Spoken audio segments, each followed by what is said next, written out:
하나님 말씀 사무엘상 6장 19절에서 7장 6절까지 말씀입니다.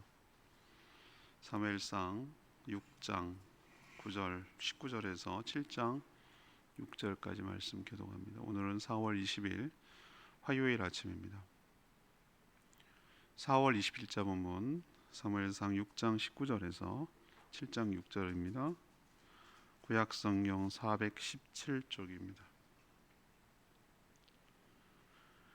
베스메스 사람들이 여호와의 궤를 들여다본 까닭에 그들을 치사 5만 70명을 죽이신지라. 여호와께서 백성을 쳐서 크게 살육하셨으므로 백성이 슬피 울었더라. 베스메스 사람들이 이르되 이 거룩하신 하나님 여호와 앞에 누가 능히 서리요 그를 우리에게서 우리에게로 올라가시게 할까 하고 전령들을 기랏 여하림 주민에게 보내어 이르되 블레셋 사람들이 여호와의 궤를 도로 가져왔으니 너희는 내려와서 그것을 너희에게로 옮겨가라. 기란 여하림 사람들이 와서 여호와의 궤를 옮겨 산에 사는 아비나답의 집에 들여놓고 그의 아들 엘리야사를 거룩하게 구별하여 여호와의 궤를 지키게 하였더니 궤가 기란 여하림에 들어간 날부터 20년 동안 오래 있은지라. 이스라엘 온 족속이 여호와를 사모하니라. 사무엘이 이스라엘 온 족속에게 말하여 이르되 만일 너희가 전심으로 여호와께 돌아오려거든 이방신들과 아스타롯을 너희 중에서 제거하고 너희 마음을 여호와께로 향하여 그만을 섬기라. 그리하면 너희를 블레셋 사람의 손에서 건져내시리라. 이에 이스라엘 자손이 바알들과 아스타롯을 제거하고 여호와만 섬기니라. 사무엘이 이르되 온 이스라엘은 미스바로 모이라. 내가 너희를 위하여 여호와께 기도하리라 하매 그들이 미스바에 모여 물을 길어 여호와 앞에 붓고 그날 종일 금식하고 거기에서 이르되 우리가 여호와께 범죄하였나이다 하니라. 사무엘이 미스바에서 이스라엘 자손을 다스리니라. 아멘. 오늘 미스바에 대해서 얘기할 텐데요.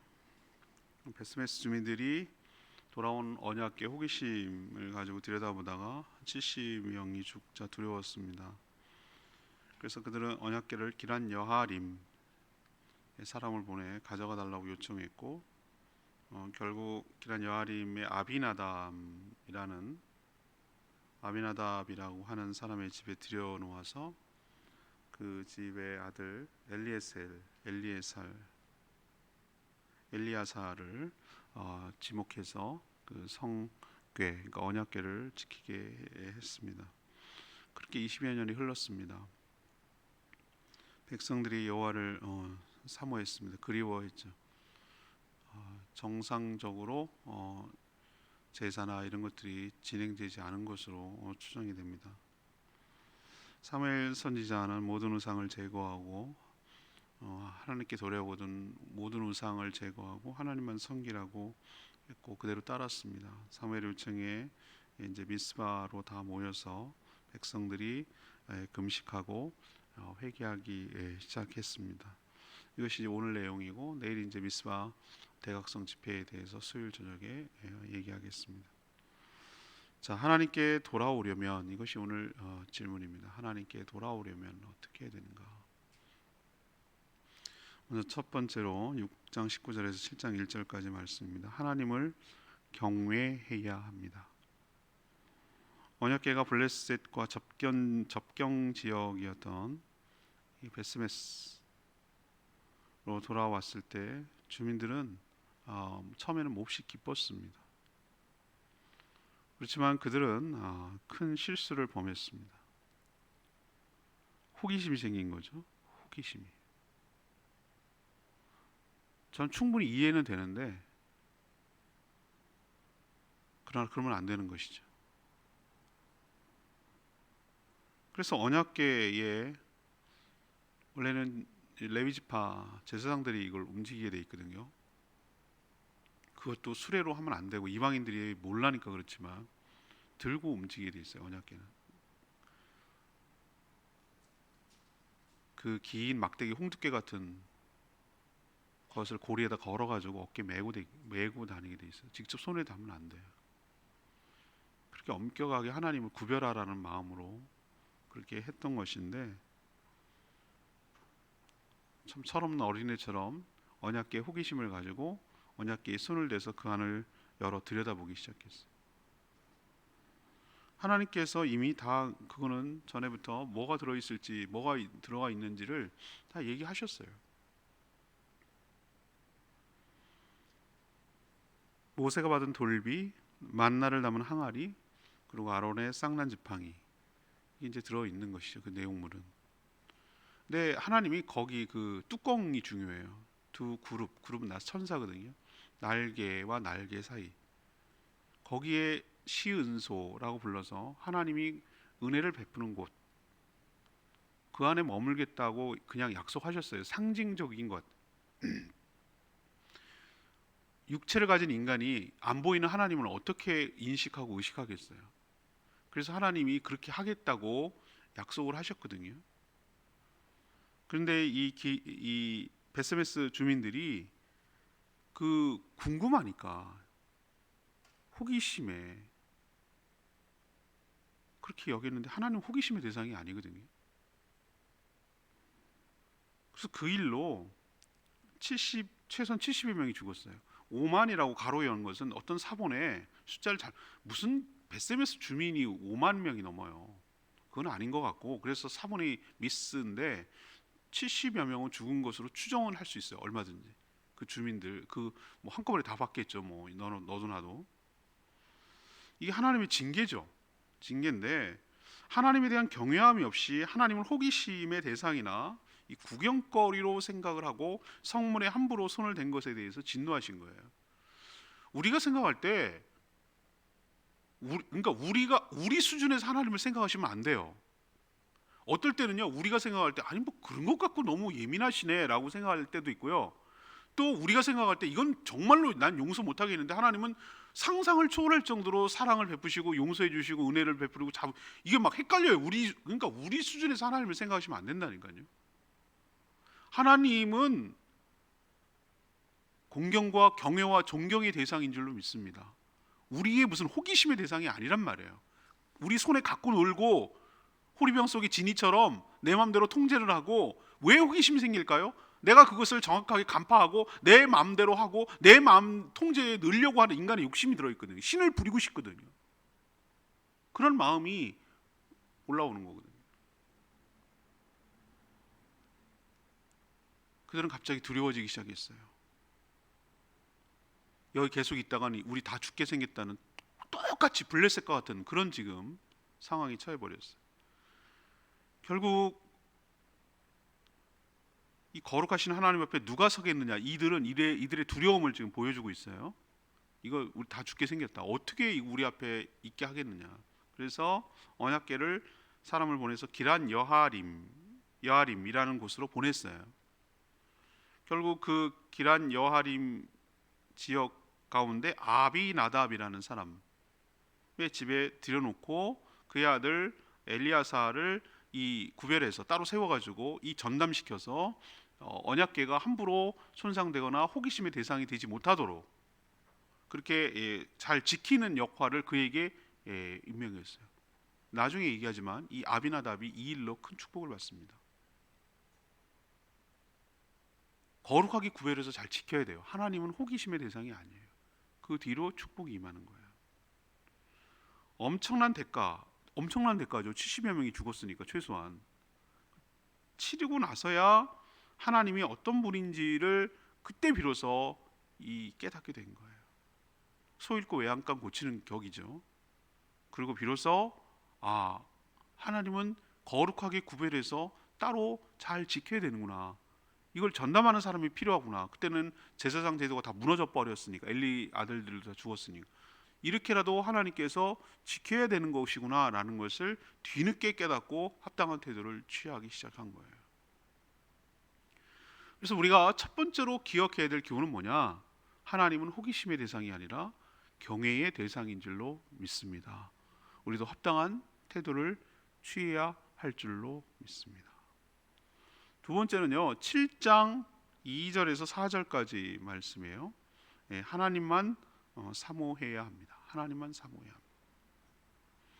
언약궤가 아비나답의 집에 있은 지 20년이 흘렀어요. 그러나 이스라엘 백성들의 삶은 달라지지 않았어요. 오히려 더욱더 곤고해졌어요. 추측컨대 제사장도 사라졌고 제사도 못 드리고 블레셋이 괴롭히는 것은 계속 여전하고 그들의 마음 들 곳이 없는 거예요. 길 잃은 양처럼, 목자 없는 양처럼 열이 방황하고 마음이 허하고, 누가 우리의 보호자가 될 것인가? 누가 우리를 지켜줄 것인가? 하나님이 어디 계시는가? 이런 마음이 생긴 거예요. 정말 하나님이 택한 자들은 때가 되면 하나님께서 이렇게 마음에 불러내세요. 세상 속에 방탕하고 방황하고 그런 것 같아도 정말 하나님이 택한 자면 하나님께서 그 마음에 이런 마음을 일으키세요. 우리가 다 세상 속에 나갔다가 다시 돌아온 것은 이 마음, 하나님을 사모하는 마음이라고 표현하고 있죠. 2절에 하나님을 사모하였더라. 온 족속이 하나님을 사모했다는 게 뭡니까? 하나님 그리운 거예요. 내가 그때 하나님 신앙생활 참 잘했던 것, 그때가 생각이 나는 거예요. 그리고 이제 하나님을 찾기 시작하는 거예요. 이게 은혜이고 축복인 줄로 믿습니다. 그냥 놔뒀다면 우리는 세상 저 끝까지 가가지고 탕자처럼 돼지인지 사람인지 구별하지 못하고 뒹굴면서 쾌락을 쫓아 살다가 그렇게 인생 끝날 뻔했는데, 눈을 들어보니 내 처지가 보이기 시작하고 아버지 집이 그리워지기 시작하고 내가 잘못했다는 것이 깨달아지기 시작하고 내가 돌아가야겠다는 마음이 들고, 이게 은혜입니다. 근데 나는 내가 그런 줄 알았어요. 아니에요. 하나님이 사모하는 마음을 부어주신 줄로 믿습니다. 이게 은혜예요.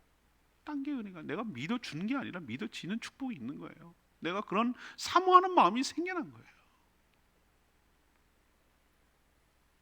그래서 하나님의 얼굴을 그들이 구하기 시작하고 하나님의 은혜가 갈급하기 시작하고, 사무엘은 그런 그들을 향해 외칩니다. 너희가 여호와 하나님께 전심으로 돌아오려는 그런 마음이 들거든 너희들이 가지고 있는 이방 신들, 특히 바알과 아스타롯, 바알은 남성신, 아스타롯은 여성신, 둘의 결합으로 수확이 많아지고 양들도 새끼를 많이 낳고 밀들도 수확이 많아지고, 이런 아주 참 추접스럽고 아주 단순한 것 같은, 지네들이 맨날 보는 그런 걸 신으로 여긴 거예요. 신으로 여겼어요. 여성신, 남성신, 그들의 결합으로 풍성한 수확이 일어난다고 생각하는, 아주 정말 너무 아주 뭐라 그럴까, 저급한 종교 아니에요? 자기들이 맨날 보고 있는 그게 신인 줄 아는 것이죠. 그걸 버리라 그랬어요. 버리고 전심으로 마음을 여호와께로 향하고 하나님만 섬기라고 외쳤어요. 그리하면 블레셋에서 건져 주시리라, 그렇게 말했어요. 그러니까 이들이 얼마나 힘들어하는지 원인을 알겠죠. 아직도 블레셋 문제를 해결하지 못한 거예요. 늘 뭐 식민지는 아니겠지만 심심하면 쳐들어와 갖고 다 뺏어가고 못 살게 굴고 뭐 이런 일들이 계속 빈번했던 것으로 추정이 돼요. 하나님은 때로는 침묵하시고 스스로 깨달을 때까지 그냥 두실 때가 있어요. 20년이 흘렀다고 그랬잖아요. 그들은 이런저런 우상을 찾고 섬겼지만 삶이 달라지지 않고 더 힘들고 공고해졌죠.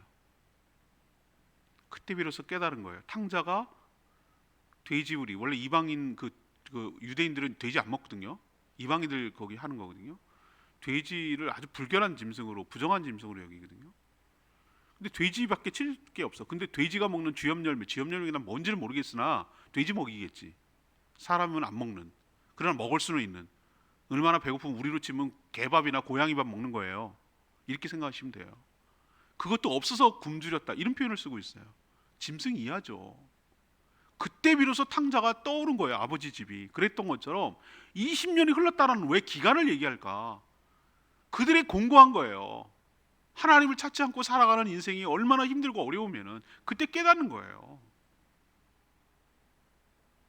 우리도 하나님께서 그래? 그럼 네 맘대로 한번 살아봐라. 살아보면 알죠. 정말 하나님의 택한 자라면 기간의 차이는 있을지 모르지만 내가 이렇게 막 살아서는 안 되겠구나 라는 생각이 들고 돌아오죠. 근데 택하지 않은 백성이라면 그냥 그대로 살다 죽는 거죠. 근데 깨달았다는 거, 돌아갈 마음이 있다는 거, 사모하는 마음이 생겼다는 게 은혜인 것이죠. 우리도 마찬가지로 하나님께 돌아오려면 자신들이 갖고 있던 성기는, 그들은 바알과 아스타로 신상이 있었거든요. 신상이 있어. 그거를 갖다가 다 버렸다 그랬어요. 제거했다 그랬어요. 우리로 치면 집에 있던 온갖 불상들, 부적들, 온갖 그 미신 찌꺼기 같은 것들 싹 다 걷어가지고 다 불태우거나 버려버렸다 그 뜻이에요. 그리고 나서 근데 우리는 보이는 그것보다 진짜 보이지 않는 것을 끊어내기가 얼마나 어려운지 몰라요. 내가 믿고 의지하고 기대고 살던, 힘들고 그럴 때 위안을 받던, 그게 뭐가 사람이 됐든 술이 됐든 뭐가 됐든 간에 내가 위안을 찾고 의지가 되고 거기서 마음을 두고 이렇게 살았던 그걸 끊어내지 않으면, 동시에 두 주인을 섬길 수 없듯이 그걸 끊어내지 않으면 하나님께 돌아오는 게 아니에요. 돌아올 수가 없어요.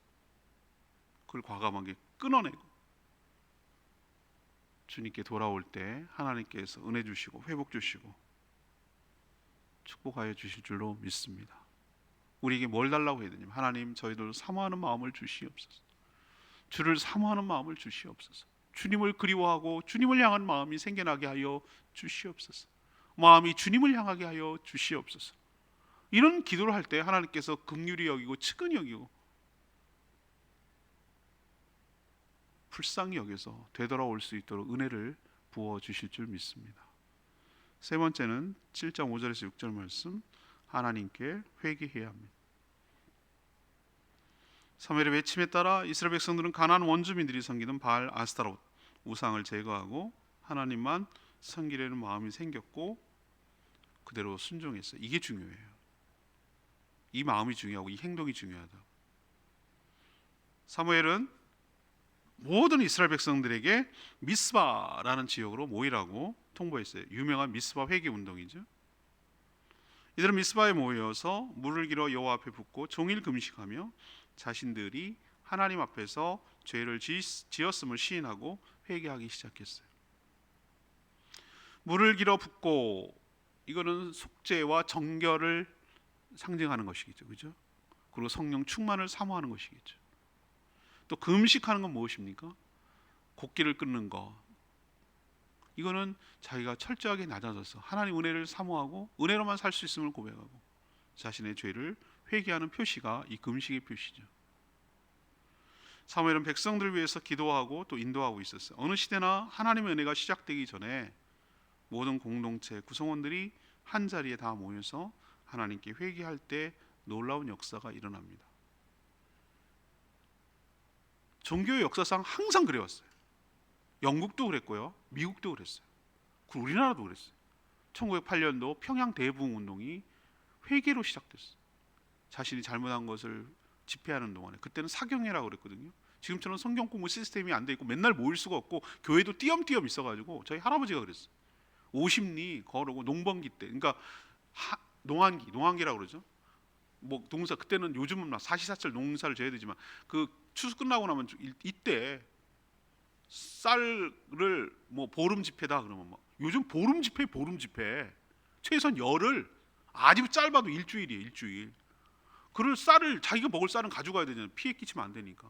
쌀을 들고 50리길을 걸어. 50리가 세상에 얼마야? 4, 5, 20km 아니야. 20km.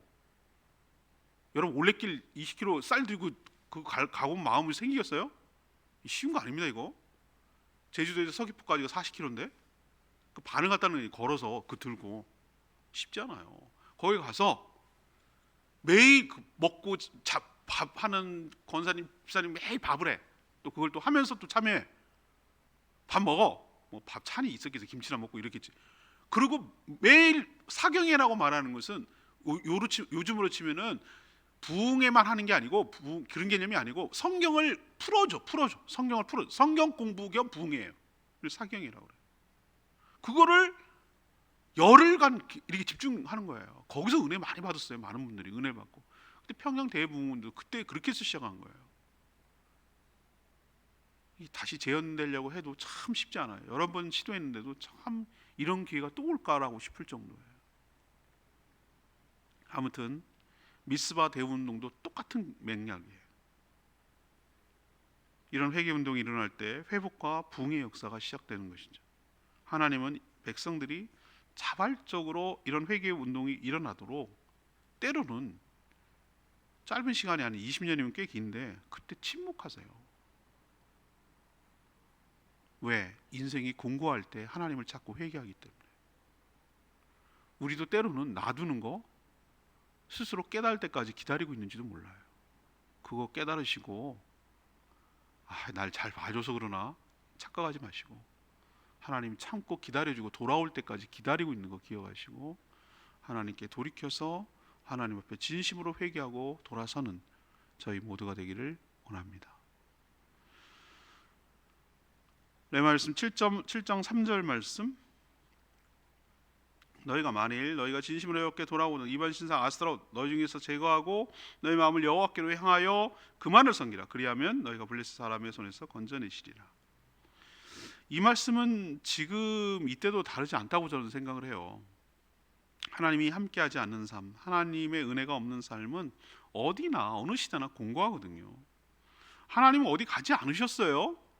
멀리 떠난 것은 하나님이 아니라 우리였어요. 우리가 멀리 하나님을 떠난 거예요. 떠났던 우리가 탕자처럼 돌아가야 할 줄로 압니다. 먼저 하나님처럼 믿고 의지하고 섬겼던 우상부터 버리고 신용하는 것이 아니라 마음을 하나님께 향하고 전심으로 하나님만 섬겨야 할 줄로 믿습니다. 그러면 다시 살 수 있어요. 다시 회복할 수 있는 줄로 믿습니다. 내일 그 회개와 회복과 축복의 현장을 이제 미스바 수요일 저녁에 묵상하도록 하겠습니다. 오늘 본문, 내일 본문, 이 주일 설교예요. 주일 설교. 이게 너무나 우리에게 필요하다고 판단됐어요, 제가. 그래서 이미 설교 다 작성해 끝냈어요. 근데 이 말씀은 지금 우리에게도 지금 딱 필요한 말씀이라고 판단이 된 거죠. 오늘 질문이 뭐였습니까? 하나님께 돌아오려면 어떻게 되는가? 먼저 하나님을 경외하는 마음이 있어야 된다. 호기심의 대상으로 여기면 안 된다. 그리고 하나님을 사모하는 마음이 일으켜져야 된다. 이게 안 일으켜지면 안 돌아가요. 뭐 살만한데 뭐 아쉬운 게 없는데 뭐 부족함이 없는데 뭐. 그러니까 우리가 삶이 공고하고 어렵고 힘든 일이 있는 것이 꼭 나쁜 것만 아니에요. 저 그런 생각이 요즘 많이 들어요. 모든 것이 편안하고 모든 것이 이러면 우리 원하죠. 이런 삶을 원하죠. 정말 좀 마음 편한 날이 있었으면 좋겠다. 이랬으면 좋겠다라고 생각하는데 제가 가만히 생각하니까 그러면 타락하는 거예요. 그럼 뻔해 뭐 할지. 힘들고 어렵고 공고하고 괴롭고 마음에 근심이 있고 걱정이 있고 이런 두려움이 있고 이런 것이 있어야 하나님 의지하고 하나님 찾고 하나님 구한다 이 말입니다. 그거 없으면 우리 뻔하지 뭐. 세상 즐거움과 향락을 쫓아서 살다가 뭐 아니 놀지는 못하리라 이런 노래 불러가면서 이렇게 살다가 죽을 인생이죠. 근데 공고한 마음이 하나님을 사모하는 마음으로 바뀌는 것이에요. 축복이에요. 세 번째는 뭡니까? 하나님께 전심으로 돌아오려거든 버리고 우상 버리고 전심으로 회개하고 함께 모여 집단적으로 공동체적으로 회개하고 하나님께 회개하고 용서를 구할 때 하나님께서 회복시켜 주시고 은혜를 부어 주실 줄로 믿습니다. 오늘 말씀 붙들고 기도하기 전에 303장 우리 함께 기도해 찬양 부르고 기도하겠습니다.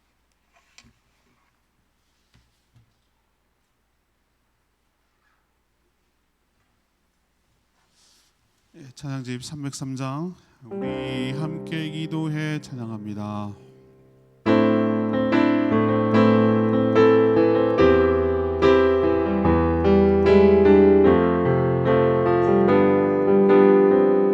우리 함께 기도해 우리 함께 기도해 주 앞에 나와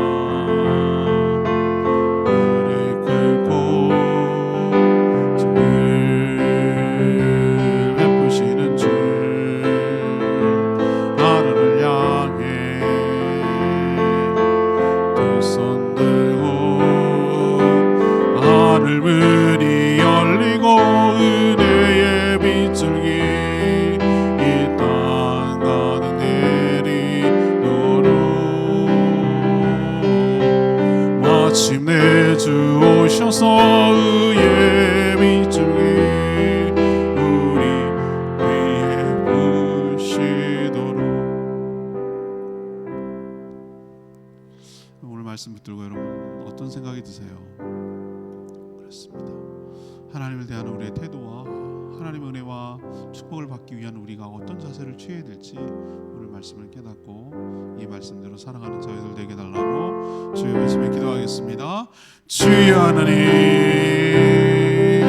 우리 함께 기도해 주 앞에 나와 무릎 꿇고 긍휼 베푸시는 주 나라를 향해 두 손 들고 하늘문이 열리고 은혜의 빗줄기 이 땅 가득 내리도록 마침내 주 오셔서 의의 빗줄기 우리 위에 부시도록. 하나님께서 우리에게도 은혜를 베풀어 주시기를 소망하는 마음으로 기도하기를 원합니다. 하나님, 사무엘 시대나 우리가 사는 이 시대나 다르지 않습니다. 하나님, 그저 하나님을 호기심과 구경거리로만 생각하지 않게 하여 주시고 하나님을 향한 사모함을 잃어버린 저희들을 불쌍히 여기셔서 하나님 없이도 살 수 있다고 생각하는 잘못된 생각을 버리게 하여 주시옵소서. 그렇게 살아서 소망도 기쁨도 평강도 우리가 잃어버렸는지 모르겠습니다. 이제 하나님께로 돌아갑니다. 전심으로 하나님의 얼굴을 구하며 찾고 섬기겠습니다. 우리가 의지하고 섬기던 모든 우상들을 제거하겠습니다.